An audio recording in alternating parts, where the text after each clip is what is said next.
নমস্কার। আজকে আমরা মনকে নিয়ে একটু আলোচনা করবার চেষ্টা করব যে মনের কথা কি সবসময় শোনা উচিত কি উচিত নয়। কারণ আজকে যে ট্যাগলাইনটা বা যে টাইটেলটা আছে এটা আপনারা দেখেইছেন যে সবসময় মনের কথা শুনবেন না। তো কেন এটা আর কি বলছি বা কিভাবে আমরা এটা আর কি বুঝতে পারবো। আসলে মন যে আমাদেরকে দিয়ে যে সারাদিন আমরা যে যা কাজগুলো করছি, আমাদের যেটা ভালো লাগছে সেটা করছি, কোনো সময় মুড সুইংস হচ্ছে, কাউকে কোনো খারাপ কথা বলছি, কারোর উপর রেগে যাচ্ছি, আবার যখন যেখানে বলার দরকার সেখানে শান্ত হয়ে আছি, ভয় পাচ্ছি, কাউকে দেখে হিংসে করছি। তো এই সবই হচ্ছে কি মনের বিকার। মনের এক একটা মনের এত যে ফেজ আছে সেটার বোঝার জন্যই আজকে এই আলোচনাটা। মন হচ্ছে গিয়ে সব থেকে শক্তিশালী একটি জিনিস, যেটি আশীর্বাদও হতে পারে আবার অভিশাপও হতে পারে কারোর জীবনে। এই মনই আছে যে আপনাকে দিয়ে সব ভালো কাজও করায়, এই মনই আছে আপনাকে দিয়ে সবকিছু খারাপ কাজই করায়। শুধু আপনাকে কেন, আমাকে, প্রত্যেকটা মানুষকে। যে আবার এই মনেরই সাহায্য নিয়ে আমরা আমাদের যে চেতনা আছে তাকে ওপরে ওঠাতে পারি, আবার ঠিক একইভাবে নিচেও নামাতে পারি। এবার কথা হচ্ছে মন যে আমাদেরকে দিয়ে কাজগুলো করাচ্ছে যেটা আমরা বুঝতে পারছি না কেন। আমরা বুঝতে পারছি না কারণ আমি যে মন নই সেটা আমরা কোনদিনও বুঝে উঠতে পারছি না। সেটার মধ্যে কোনো দূরত্ব নেই, তাই জন্য বুঝতে পারছি না। এই যে এই যে আপনি তো কোনোদিনও মন হতে পারেন না, আপনি তো কোনোদিনও মন হতে পারেন না, তাই না? ধরুন আপনার নাম XYZ যাই হোক না কেন, আপনি তো আর মন নয়। মন আপনার ভেতরে আছে, তার মানে কি আপনি এবং মন দুটো আলাদা জিনিস। তো আমি আর মন যে আলাদা, এই যে দূরত্বটা, এটা যতক্ষণ না আমরা কেউ বুঝে উঠতে পারছি, মন ওর চঞ্চল বৃত্তি দিয়ে আমাদেরকে দিয়ে খারাপ কাজগুলোকেই করায় সব সময়, বেশিরভাগ সময়। টেনশন না নেওয়ার কথা কিন্তু টেনশন নিচ্ছি, ভয় না পাওয়ার কথা কিন্তু ভয় পাচ্ছি। এসবই মন আমাদেরকে দিয়ে করিয়ে চলেছে। আমরা মনের অধীনে চলে এসেছি, মন আমাদের অধীনে নেই। কিন্তু মন কিন্তু আমাদের ভেতরেই আছে, কিন্তু তার বৃত্তি যেহেতু চঞ্চল, তার স্বভাব হচ্ছে কি চঞ্চল প্রবৃত্তি, তো তাই জন্য সে আমাদেরকে এক জায়গাতে চুপ করে বসে থাকতে দিচ্ছে না, আমাদেরকে দাঁড়িয়ে থাকতে দিচ্ছে না। নানান ধরনের কাজ আমাদেরকে দিয়ে করিয়ে চলেছে।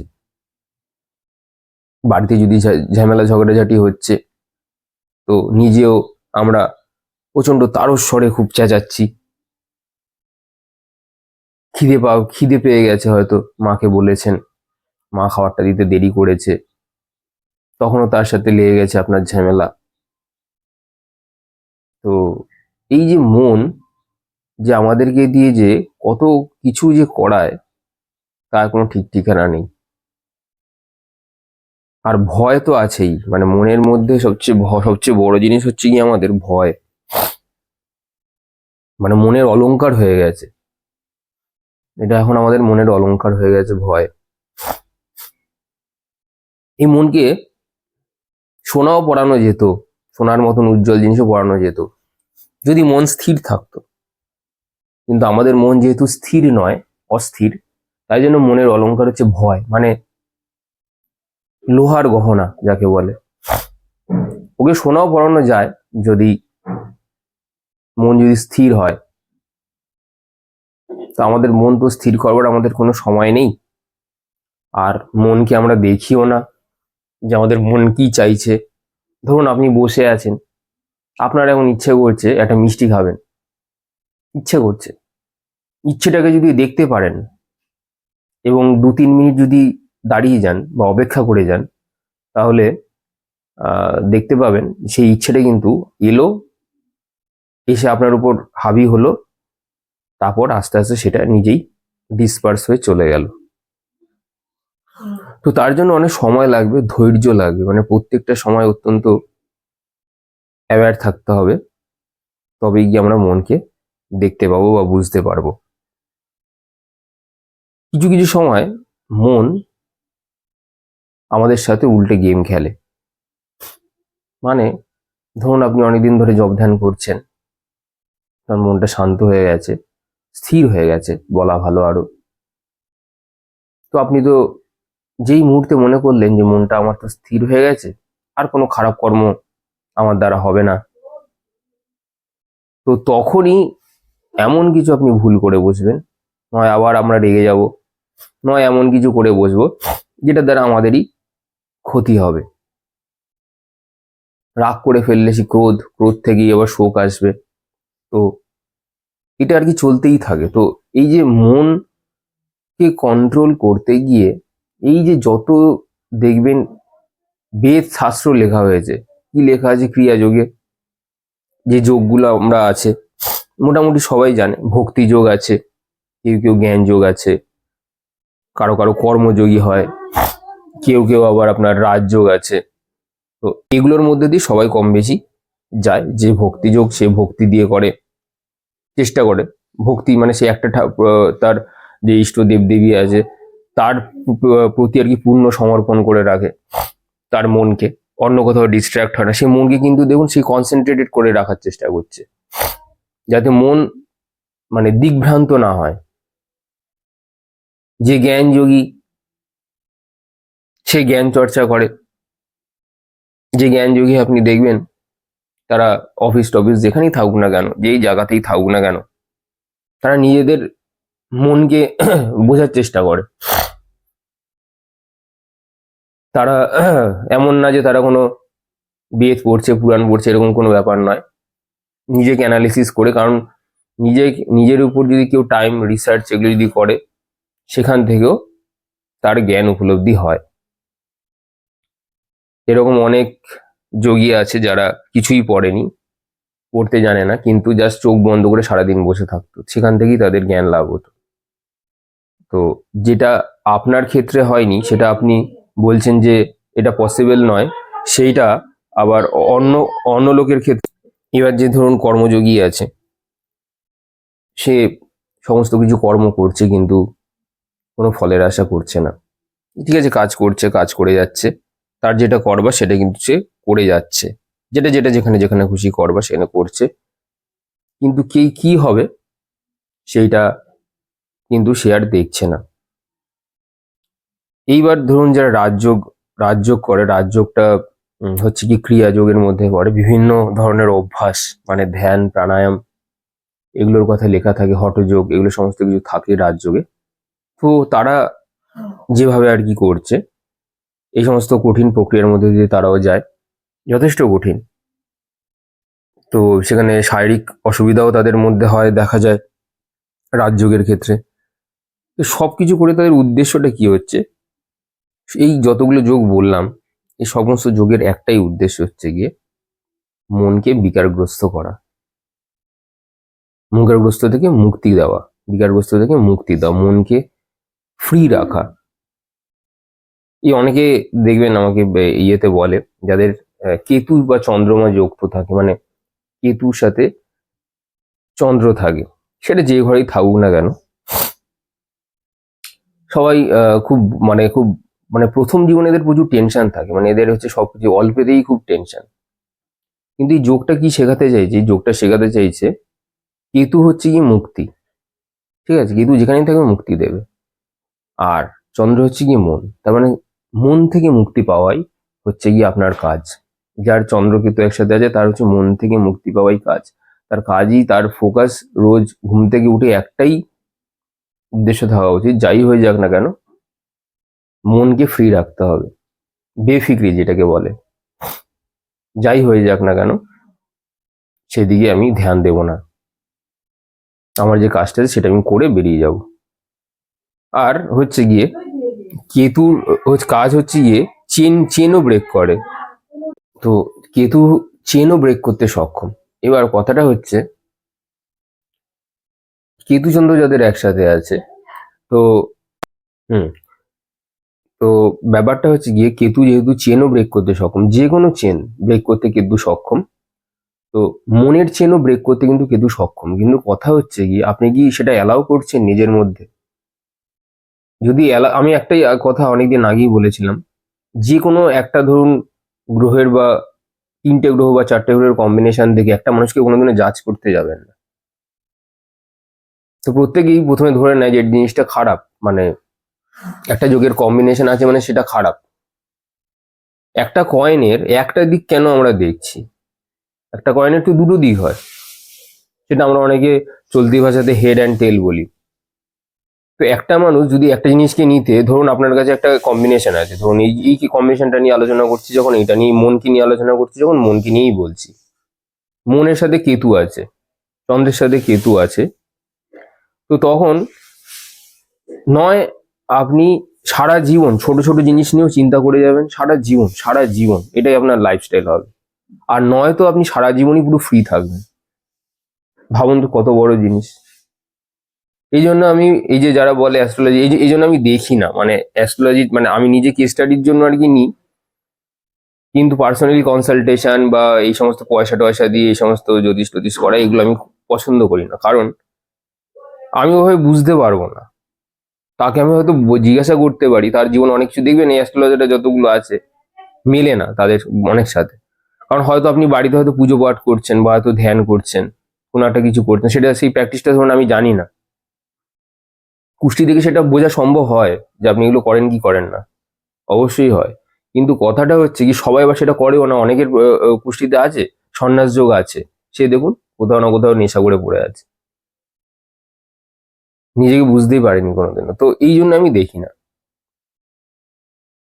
তো কথা হচ্ছে যারা প্র্যাকটিস করছে, আহ, মানে এই মানে যারা আর কি ধ্যান মেডিটেশন জব এগুলো যারা আর কি করছে, তাদের কুষ্টি না না দেখাই ভালো, আমি মনে করি। আর অনেকে দেখে, যারা দেখে দেখে তারা এক্সপার্ট মানুষ, আমি অত এক্সপার্ট হইনি। আমার অত এক্সপার্ট এই সমস্ত জিনিস আমার এক্সপার্ট হয়ে কোনো লাভ নেই। তো এটাই হচ্ছে কথা। তো মন, তো একটা জিনিসেরই আপনার দুটো দিকই আছে। এবার কথা হচ্ছে এই মনের থেকে নিজের যে ডিস্টেন্স, এটা আপনার বাড়াতে গেলে আপনাকে রোজ অভ্যাস করতে হবে। আমাদের সবাইকে অ্যাকচুয়ালি রোজ অভ্যাস করতে হবে। মানে আমাদের ফোনটা হয়ে গিয়ে হাতে, এটা একটা একটা ঝামেলা। কারণ সবাই ফোনে, ধরুন কোনো একটা দরকারি জিনিস হলো শুনলো, ঠিক আছে, তারপর তো সারাদিন ধরে তাদের আপনার চলছে, স্ক্রোলিং চলছে। তো সোজা হয়ে আপনাদেরকে কিছুক্ষণ বসে থাকতে হবে, বসে বসে এটা অভ্যাস, এটা প্রত্যেক দিনকার দেখতে হবে যে আপনার মধ্যে কি কি বিচারগুলো আসছে আর কি কি বিচারগুলো যাচ্ছে। এগুলো যদি ক্রমাগত আপনি দেখতে থাকেন, তো আপনি বুঝতে পারবেন যে কখন কোন সময় কোন বিচার আসে, এবং আপনি করতে করতে একটা সময় আসবে, এটা শেষে বুঝতে পারবেন যে আপনার ভিতরে রিপিটিটিভ বিচার, মানে একই বিচার হয়তো সারাদিন ধরে ৫-৭ বার এসছে বা ১০-১২ বার ধরে এসছে। তো এই বিচারগুলোর কোনো মানে নেই। এগুলো এগুলো যতক্ষণ না আমাদের কাছে ভ্যালুলেস হবে, মানে যেগুলো মূল্যহীন বিচার যেগুলোকে বলে, বিচার যতক্ষণ না মূল্যহীন হচ্ছে ততক্ষণ কিন্তু মন মনের অধীনেই আপনি থাকবেন। মানে আপনার কাছে একটা কাজ আছে খুব ইম্পর্টেন্ট, এক্সেপ্ট আপনার অন্ন বস্ত্র বাসস্থান যেগুলো আর কি যোগায়, মানে এইসব করে এই সমস্ত অডিও করে, যেরকম ধরুন আমার অন্ন বস্ত্র বাসস্থান যোগে না, বা আমি এই সমস্তর মধ্যে এইসব আপনার কি বলে এগুলোতে মনিটাইজেশন যেগুলো বলে, সেগুলো আমার অন নেই, অন করিনি আমি। তো যাই হোক, এখান থেকে যেরকম ধরুন আমি রোজগার করি না, আমি একটা জায়গায় কাজ করি সামান্য একটা জায়গাতে, সেখান থেকে মোটামুটি আমার অন্ন বস্ত্র বাসস্থান যোগে, সেটা বাদ দিয়ে, সেখানকার কাজকর্ম বাদ দিয়ে বাকি যাই আছে না কেন, আপনার বাকি যে যত বিচার আছে না কেন, সেগুলো কিন্তু মূল্যহীন, আমি বলবো। আপনার ঘরের লোকের, ফ্যামিলির লোকের কথা ভাবুন, সেগুলোর যদি মূল্যবোধ থাকে, এবং তারা যে সবসময় সঠিক কথাই বলবে বাড়ির লোকও, এরকমটাও কিন্তু নয়। বাকি সবই কিন্তু মূল্যহীন বিচার। আপনাকে সে বলেছে, আমাকে কমেন্ট সেকশনে ৪ জন এসে গালাগালি দিয়েছে, আহ, আমাকে কেউ খারাপ কথা বলেছে অফিসে, বা এই সমস্ত গুলো বাদ দিন। এই বিচারগুলোকে আপনাকে দেখছেন যে এই বিচারগুলো আসছে, এলো, বেরিয়ে গেল।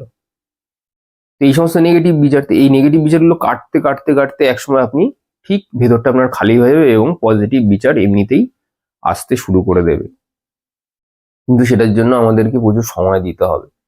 এই যে ধরুন অনেকে আছে বাড়িতে কাজ করতে করতে আমার এই অডিওটা ধরুন শুনছেন, বা বসে বসে শুনছেন, আপনি বুঝতে পারবেন যে আপনি যদি শান্ত হয়ে যদি শোনেন, আপনার মধ্যে কি বিচার আসছে না আসছে যদি একটুখানি নিজের মধ্যে অবজার্ভ করেন, তাহলেও কিন্তু আপনি বুঝতে পারবেন। কিন্তু এই অবজারভেশনসটা আপনার করতে করতে 24/7 আপনাকে করতে হবে। এমন অবস্থায় যেতে হবে যাতে যখন ঘুমোবেন, মানে শুয়ে পড়বে, ঘুমিয়ে যে স্বপ্ন দেখেন, আপনার জন্য এটা মনে হয় যে আপনি স্বপ্ন দেখছেন, মানে তখন আপনি অ্যাওয়্যার, আপনার মধ্যে তখন সেই চেতনাটা রয়েছে। তো এই অবস্থাতে গেলে পরে তখন আপনি মানে মন তখন আপনাকে আর না বশ করতে পারবে না। আপনার ভগবান শিবকে দেখবেন যে চন্দ্র ভগবানের মাথার উপরে থাকে, তা চন্দ্রকে বাঁচানোর জন্য শিব উপরে তুলেছিল। তার মানে চন্দ্র, মানে মন, শিবের কিন্তু সবসময় কিন্তু স্থির। তো আমরা তো অত দূর যেতে পারবো না, উনি ভগবান। তো আমরা যদি চেষ্টা করি তাহলে নিজের থেকে মনকে অ্যাটলিস্ট কিছুটা আলগা করতেই পারি। তো এটা যদি করি তাহলে আমাদের মন আমাদেরকে যে আঁচড় দেয়, আমাদেরকে যে ব্যথা দেয়, সেখান থেকে আমরা কিছুটা হলেও নিজেকে বাঁচাতে পারবো। এবার কথা হচ্ছে কি, মন তো ডাইরেক্ট আমাদেরকে ব্যথা বা আঁচড় দিতে পারে না। আমাদের চারপাশে যে সিচুয়েশনস গুলো তৈরি হয়, আমাদের ঘরে এবং বাইরে যে খারাপ সিচুয়েশনস গুলো তৈরি হয়, সেগুলো আমাদের মনের উপর প্রভাব ফেলে। সেগুলো আমাদের মনের উপর প্রভাব ফেলে, ফলে আমাদের মন ডিস্টার্ব হয়। তো এখানে আমরা যখনই ওটাকে আলগা করতে শুরু করব, তো তত কিন্তু মন আমাদের কিন্তু শক্তিশালী হবে। আমি একটা অডিও করেছিলাম মন কিভাবে শক্তিশালী হয়। তো মন যখনই শক্তিশালী হবে, তখন বাইরের সিচুয়েশনের যে প্রভাবগুলো যেগুলো আমাদের উপর পড়ছে, সেগুলো হওয়াটা বন্ধ হয়ে যাবে। মানে কেউ আপনাকে কোনো খারাপ কথা বললো, আপনার কিছু মনেই হলো না।